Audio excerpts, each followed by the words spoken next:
for you and the wonders you can do. Make a honky dove, stop a war with love, make a liar tell it true.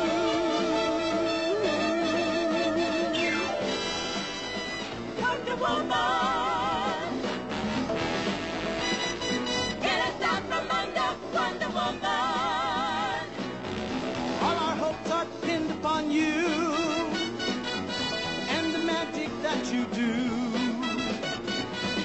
Stop a bullet cold, make the axis bold, change their minds and change the world. दुनिया बहुत छोटी है, मार डालो. Wonder Woman, you're a wonder, Wonder Woman. I'm a space alien. And now for something completely different. Why do we have, let's say, so many races on Earth? Who is their creator? Here's the thing.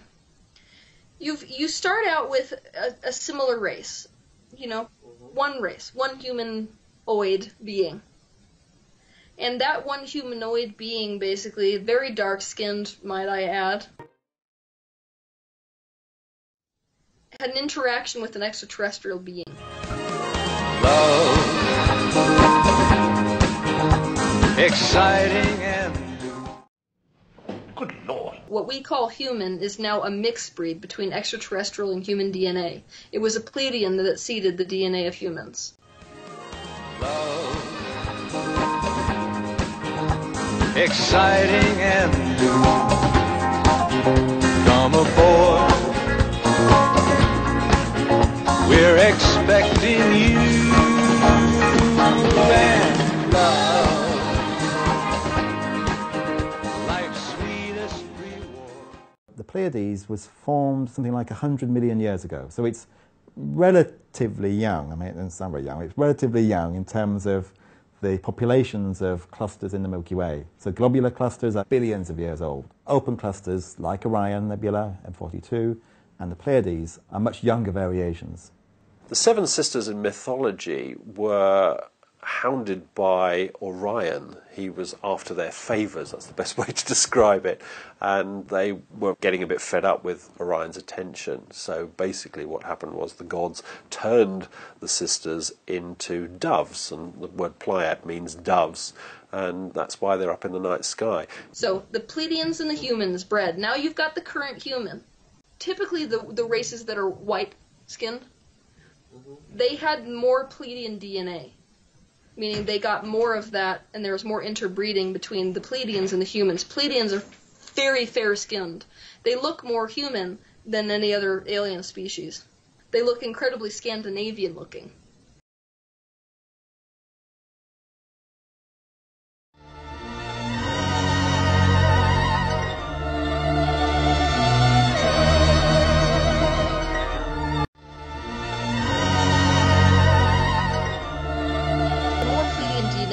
Usually the lighter your skin is.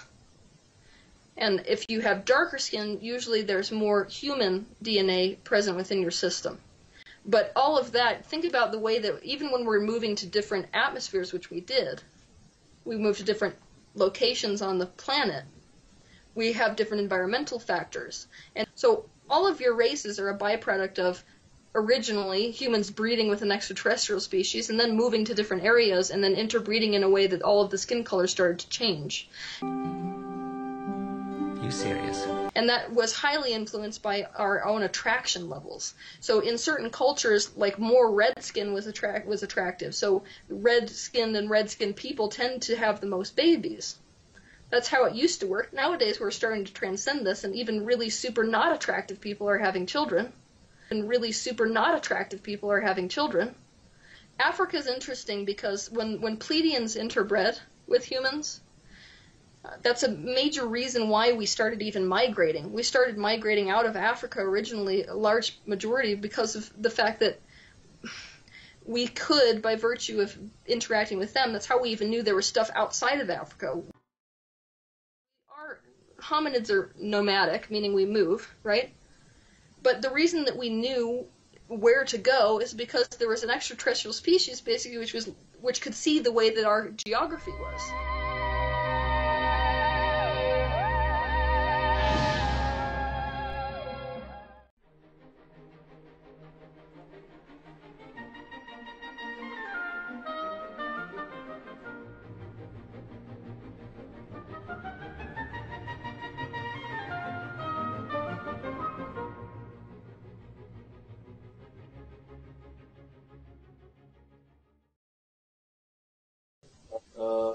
And they say that the human race is mix of 7 extraterrestrials, like the Greys, Anunnaki, reptilians, and so on.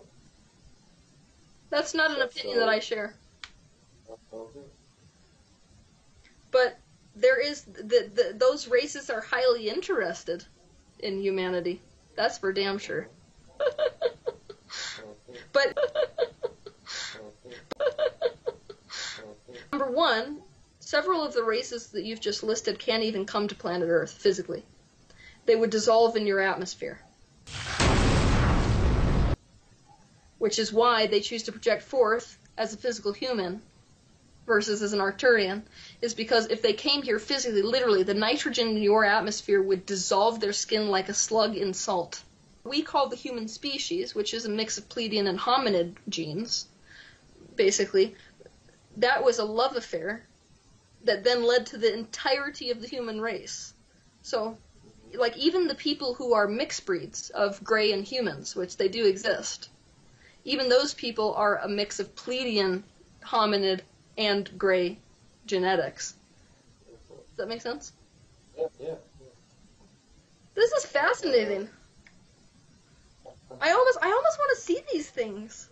I almost want to see these things. When you are talking about this, where did you get your information from? Are you ready to hear it or no? Because this is the thing. I'm not really out there in the general public with my actual identity. The life I told you about was not mine. So, I'll just tell you, you can decide whether you want to keep it or edit it out, okay?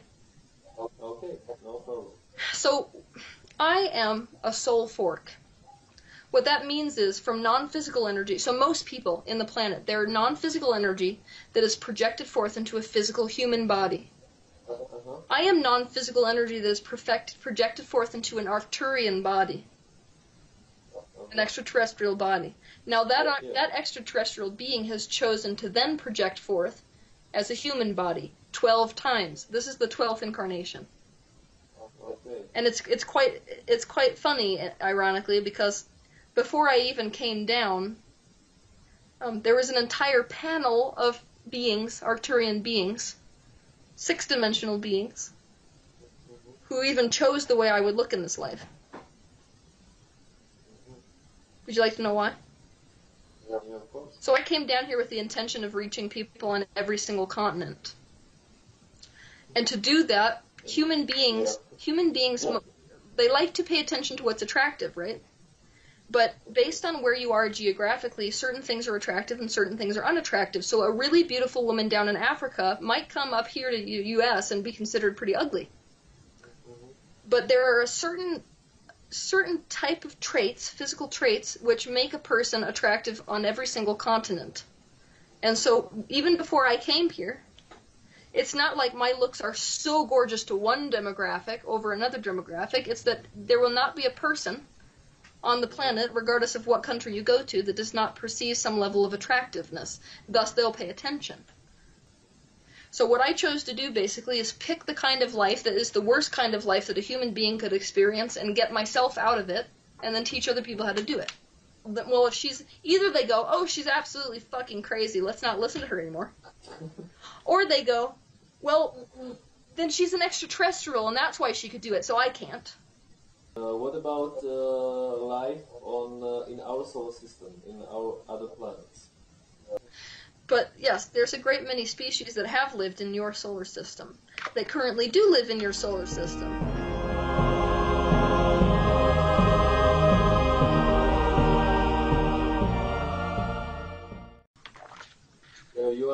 You are saying your. It's not yours as well. No. Why did you use? Yeah, because you didn't use our. You used your.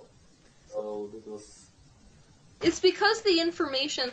You will see me switch back and forth between yours and ours. When I am speaking to you from the basically the portion, I'll be speaking to a lot of people based on my experience as a child. When I do that, I will be speaking to you from the human perspective. Because it's not like I am only an alien perspective in a human meat suit, right? I'm now 3 points of perspective. Most people are 2. Most people are the higher self and their human perspective. 2 points of perspective. I'm 3. Human, extraterrestrial, and non-physical. Okay, now about the hollow Earth concept. No, the Earth is not hollow, but there is multiple dimensional realities existing at once. So you can think of the Earth core in terms of the physical Earth core or in terms of the fourth dimensional Earth core. In the fourth dimensional Earth core, there is a huge civilization that lives within that reality. Behind a barrier of molten lava, an empire of evil. An inferno ruled by winged creatures like guardians of the gates of hell.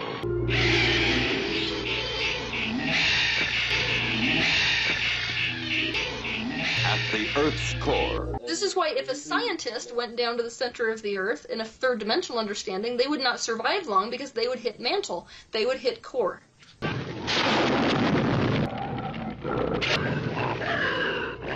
the Earth's core. Exactly like they expect. Under the Earth right now? Many. Many? Intelligent? Super. Super intelligent. Okay. Oh, your oceans are not going to be known to you for quite a while, but let me tell you. There are many by-waypoints between extraterrestrial species and the center of many galaxies which end up as a portal opening right underneath your ocean. Your Bermuda Triangle is one of these examples.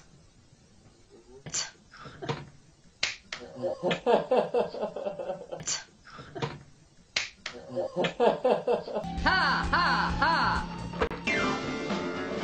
Wonder Woman, Wonder Woman. All the world's waiting for you and the power you possess. In your satin tights, fighting for your rights, and the old red, white, and blue.